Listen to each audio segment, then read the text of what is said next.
Women's unrealistic expectations from men are still rising. What's the biggest ick a guy's ever given you? When, like, they're ordering food at a restaurant, it's like, shut up, like, I can't, like, shut up. It's like, I don't know why, but it's so unattractive.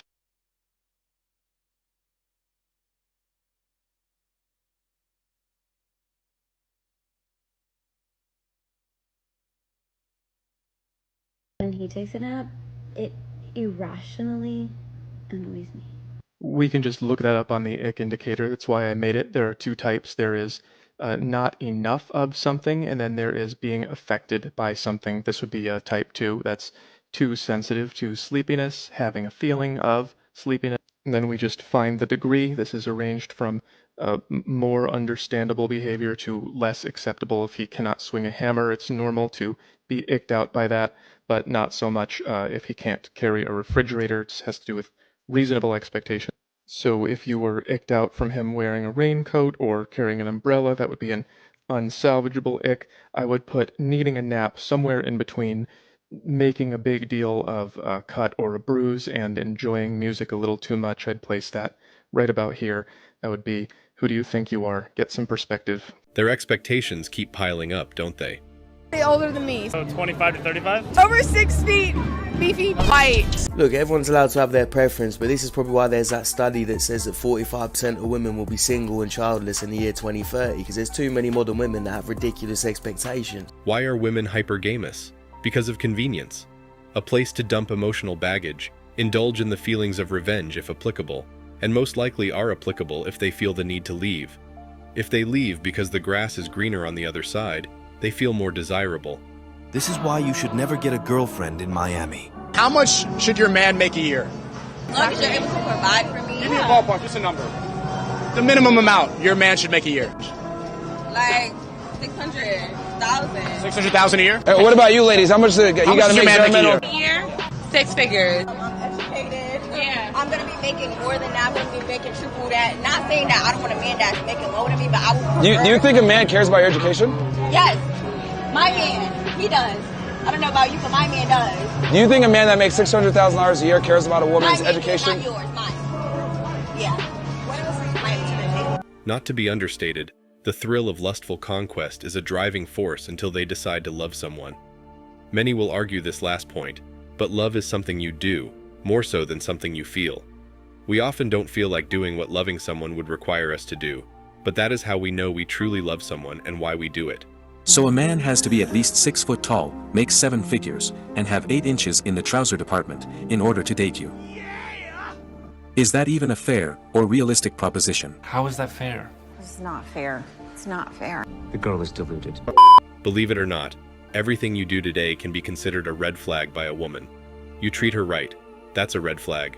You treat her like Chad, that's a red flag. You do something exactly as she wanted it, that's a red flag. You don't do what she wanted, that's a red flag as well. Chances are, your wife or your girlfriend has already discussed 24 red flags about you with her girlfriends. And she will have all of those at the back of her mind whenever she's having a conversation with you.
Life must be exciting for women.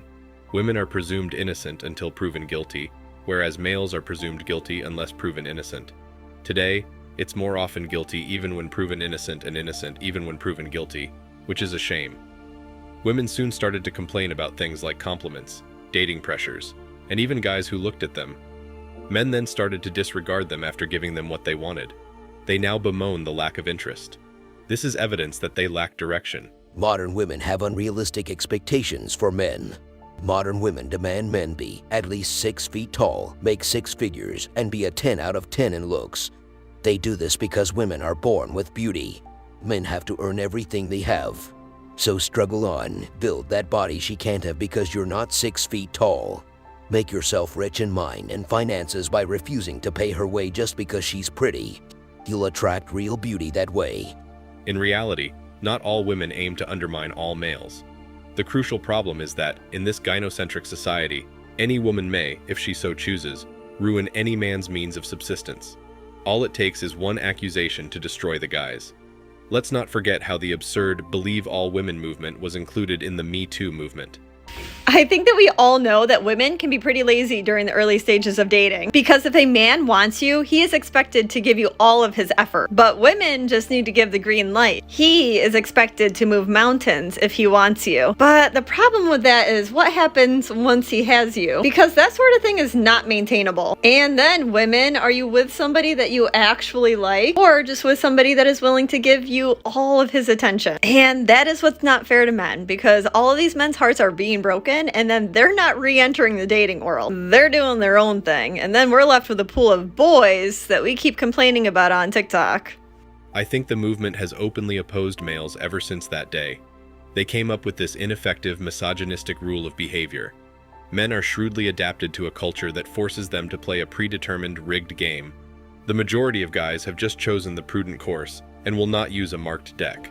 What's expected essentially of a modern woman today is that you work as if you don't have children and you raise children as if you don't have work. You cannot do either to the furthest extent of your abilities, and yet we are still lying to each other, especially as women, that we can. That's why I want to be very careful, going out here and telling you guys the honest truth rather than what a lot of people would like to hear, because I especially get this because, of course, people love to interview me for like business women stuff, and they're like, wow, how do you do it all? And like so many women are out there being like, you can do it all. I actually don't want to give that message. That's not the proper message. Right now, society is not set up for us to be able to do it all, okay? So here's the reality check that nobody wants to give each other. And this is coming from somebody who's crazy creative, meaning I created an entire community to help me raise my son. And I'm gonna tell you, as a woman, you get a choice. Your choice is relative to your career. Do you wanna go all the way this way or all the way with raising your child? Every woman's gonna have to settle somewhere between those two roads. Mm-hmm. Some women feel safe straddling here, and that's okay for them. I think a lot of males feel the same way about women these days because of the way they act. Their conduct has just gotten to the point where I find it difficult to carry on a discussion with them for very long before I get bored of hearing from them. However adorable they may look, it won't change how utterly irritating and immature they have grown to be. Men just steer clear of anything that can be even slightly misinterpreted and cause them to get into trouble. How much money should a guy make for a year? I say 100,000. Why 100,000? Because he has to be able to provide for me and himself along with our family. Okay. What about you? I'm gonna say 120,000.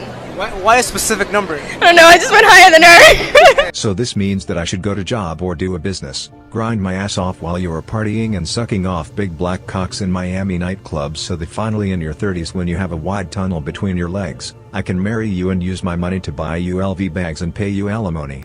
Studies show that men would rather work with other men than with women.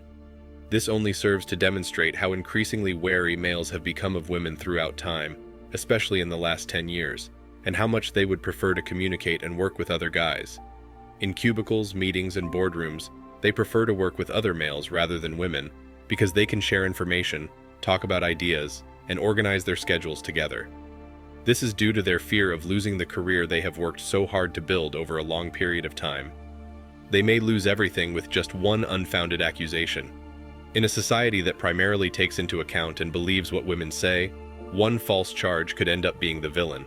If you're a provider, you'll find a woman, you'll take care of her. That's how it used to be. However, now because of feminism, women saying that they're not able to find economically attractive partners, and men are not appealing partners from an economic and financial sense. So you have a globalized sexual marketplace where in the past, a woman used to have, if she lived in Idaho, her pool of partners was in her city in Idaho. Now a woman can hop on Instagram, hop on a dating app, match with people within a 100-mile radius. She can get DM'd by NFL players. She can get DM'd by by this music producer, this actor, this whatever it may be. They'll fly her out to Miami, they'll fly her to Vegas, they'll fly her to LA, they'll fly her to Dubai. So women have such an insanely disproportionate amount of options, and men simply don't have that. So basically you have a much higher proportion of men who are getting zeroed out, who have no options.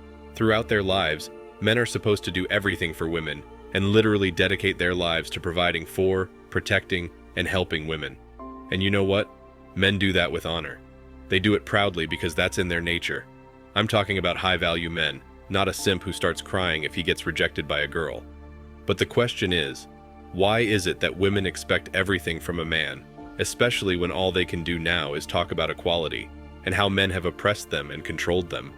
If you go online, or if you hang out with a bunch of females, you'll always hear them talk about the so-called red flags in men, but never about their own red flags.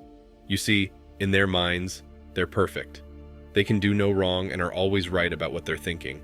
There's no escaping the red flag conundrum. It's in their DNA. One thing that stands out in today's dating market is that women want to get the girlfriend treatment, without the girlfriend restrictions. Many women still want traditional dates, and men to engage in chivalry. However, they don't want to be exclusive or virtuous in return. I think women generally don't have a clue what they want at any given time on any day. They get influenced by social media trends, and they get completely hooked with what's happening in their social circles. If her friend says a man buying her a bouquet of flowers is a red flag, she's going to believe it. And whether she liked receiving flowers from you before doesn't matter now. Because now, it is a major red flag. For me, if anyone dates for years without finding someone and getting married, or at least committing themselves solely to that one person, that's the biggest red flag. If it takes you years to get it right, there's something very wrong with you. And yeah, that goes for guys and girls. It's not hard, people. To the younger generation of men, you're going to find that what women say they want, what they will not allow and put up with, and what they do in actuality, seldom aligns with what they say. If you exist, you have red flags. If you're human, you have problems. It's going to be really interesting seeing all of the old folks' homes full of incels who gave up on dating because of the impossible hoops, combined with women who had impossible standards. The women who claim they go on multiple dates a day and 28 dates in a month have to be unemployed and funded by their parents. Not only that, but it takes time to swipe and message. I don't know of any working adults that have that kind of time. So why do women find red flags in everything that men do? I think one of the most important reasons behind this is the concept of hypergamy. It's all about convenience and nature. Convenience, because they need a place to dump emotional baggage, indulge in the feelings of revenge if applicable, and most likely are applicable if they felt the need to leave. If they were leaving because the grass was greener, they feel more desirable if they are with someone, as opposed to lonely, sad, depressed, and with little sense of direction. Also, not to be understated, the thrill of lustful conquest is a driving force until they decide to love someone. Many will argue this last point, but love is something you do, more so than something you feel. The way hypergamy operates is that it is incredibly difficult for women to resist, since it is deeply ingrained in the culture. She may, for instance, announce or be in a monogamous relationship with you. Researchers have claimed that secret infidelity rather than monogamy is the worldwide standard. In essence, it is how much of the West operates. But let's put that aside for the time being. Using social media to advertise a business, for example, is not what she is doing if she is on social media and publishes often and consistently. So, she is marketing herself as the business, or, to be more precise, as the product. Therefore, it's a hazardous warning if you notice her posting frequently, especially if they are attractive selfies or begging for the attention of others on a regular basis. Thanks for watching Man Reacts. Show us your love and support by liking this video, sharing it with your friends, and subscribing to the channel. Support us and help us spread support for men around the world. Do comment and share your thoughts. We're always up for a healthy debate and discussion.